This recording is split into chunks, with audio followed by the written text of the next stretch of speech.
it going? It's a Daily Shooter, and in this day and age, it seems like a lot of people have taken their own personal protection in their own hands. They realize that the police aren't going to show up right away.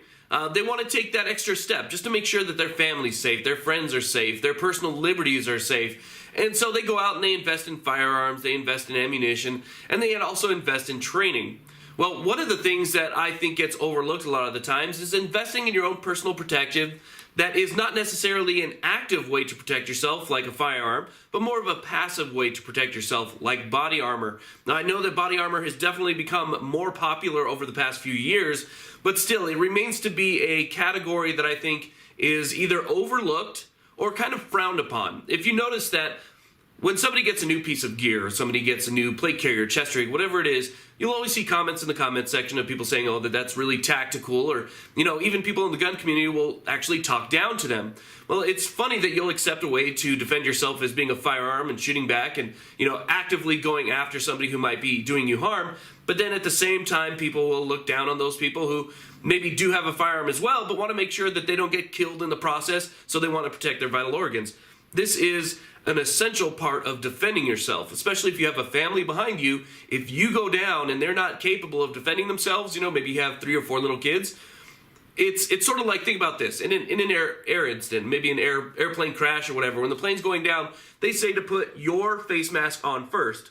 The reason you do that is so that you're conscious enough to take care of those people who are going to depend on you. Well, the same thing goes for plates, plate carriers, things like that that are going to protect your vital organs. They make sure that you can stay in the fight to protect those people who can't. So today, what I want to talk about is a new plate carrier that I have been testing out, basically, for review. It's a new plate carrier by Rothco, and I really like it a lot. The plate carrier that I'm talking about is right here. Let me go ahead and turn this around for you. Currently, it has AR-500 plates in it, so it is a bit heavy. But you can see this plate carrier right here. I'll go ahead and I'll show it to you a little bit more and talk a little bit more in depth about it.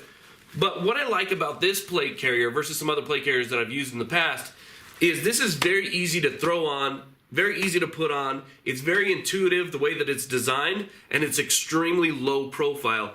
So for those people who might have to put this on and jump in a vehicle, or if you just want to set this next to your bed and you want a quick way to put on some type of body armor, should there be some type of an event where you have to defend yourself, this low profile carrier right here will do the job very, very easily.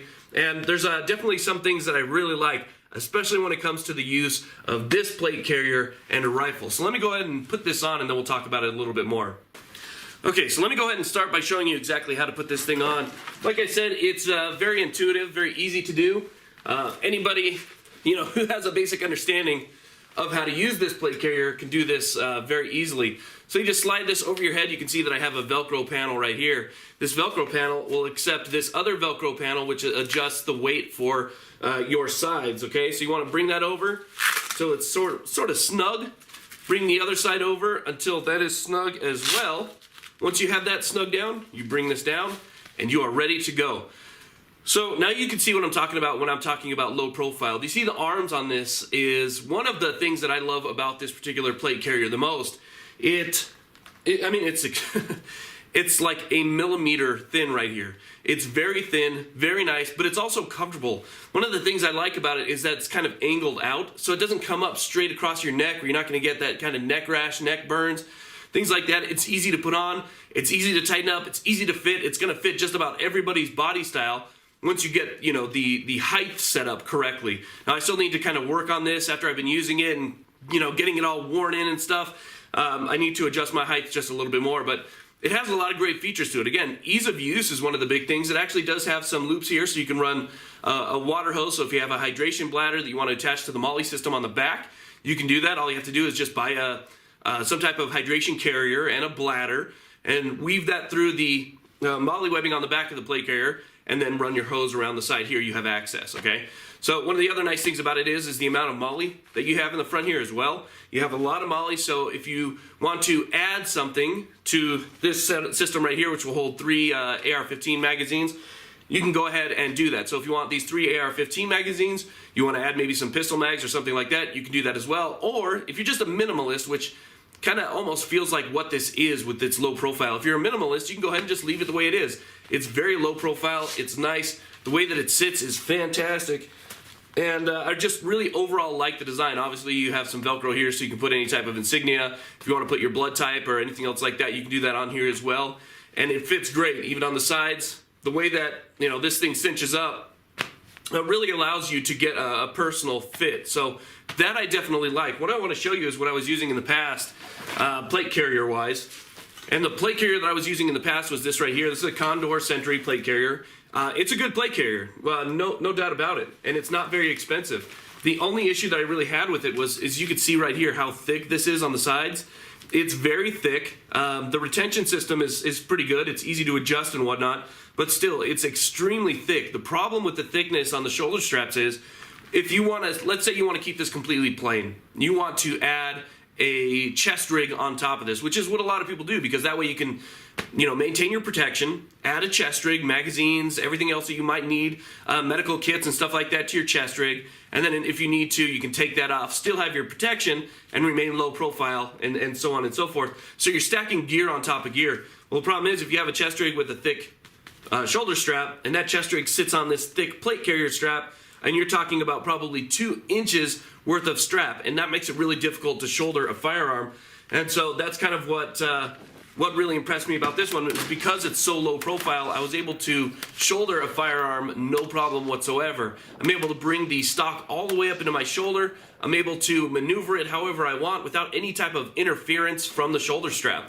I know that's kind of a big deal for a lot of people, especially if you're, you know, going to be adding padding on top of padding on top of padding. But if you just use this one unit right here, it's almost nothing again. So you can put the rifle, the buttstock of the rifle, right up to your shoulder, so you can shoulder it right. You can get a good cheek well on the comb, and you can take your shots. So it allows for that. Again, leaving it plain like this, or even just putting the 3 magazines, which is what it's designed for. Putting those 3 magazines, you can still go prone, you can still do whatever you need to do, and still maintain really good ease of movement. That's another thing about this plate carrier. Because the shoulder straps kind of go out at an angle, I have good, you know, ease of movement. You know, I have a shooter's cut right here on my AR 500 armor, excuse me. It is very heavy, but, you know, this shooter cut does allow me to basically reach all the way out. So you guys know that I always carry a pistol with me. So if I need to reach all the way out with my firearm, I can do so, and it's not really impeding that whatsoever. So I can do this all day long, and, you know, it's great for that. So it's a really nice plate carrier. Definitely does everything that I want it to do, but really without hitting some of those extremely ridiculously high price points that I've seen out there for plate carriers lately. I know a plate carrier is something that's important, especially if it's going to be, you know, protecting your life. But again, some of these are ridiculously priced, and Rothco's definitely not like that. They make a really good product, but they keep the price point at a spot where we can kind of all afford it. So when you take a look at something like this, you want to think to yourself, this is something that I would need for what? Think about this in a civilian sense, because again, I've never been in the military. I've never claimed to be in the military. One of the things as a civilian that I might need this for is the defense of my own life, is the defense of liberty, and again, for other things. So if you're attending any type of shooting class, maybe you're going to a shoot house, you want to attend some type of rifle training, maybe even pistol training, there is a chance that they might require you to wear body armor. They may require you to wear ballistic helmets or whatever the case might be, but still, they may require you to wear that in some type of training course. So beyond just the act of self-defense, you may also be required to have this if you choose to further your abilities by going to training. So different things like that require civilians to have armor. And I am a 100% absolute advocate to everybody having armor. I mean, even at the worst case scenario, if you don't own a firearm but you own armor, maybe it'll allow you to kind of get out of the house a little bit safer if this is the route that you've decided to go with. Not everybody likes firearms. I get that. That will never change throughout the course of time, but everybody should be able to get behind body armor. Body armor and plate carriers like this can definitely save your life. It'll save your internal organs, and I think is an absolute 100% worthwhile investment, and that people shouldn't judge other people based on the gear that they have. This is all gear that serves a purpose. Okay, when you talk about mall ninjas and stuff like that, if you're talking about somebody who's wearing something that has, let's say they just put on a plate carrier, okay, no plates inside and they're just running around having a good time. Okay, fine, mall ninja that. You know what? But if somebody is actively searching for ways to protect themselves, you know what? We should support them 100%. That's what type of community we should be. We shouldn't be the judgmental community. We should be the community that supports, you know? And that's the way that I've always looked at things. So again, This is the plate carrier by Rothco. I'm going to put links in the description box if you're interested in checking one of these out. I think they're absolutely worth the purchase. So thank you all very much for watching. Please like, subscribe. Have a great day.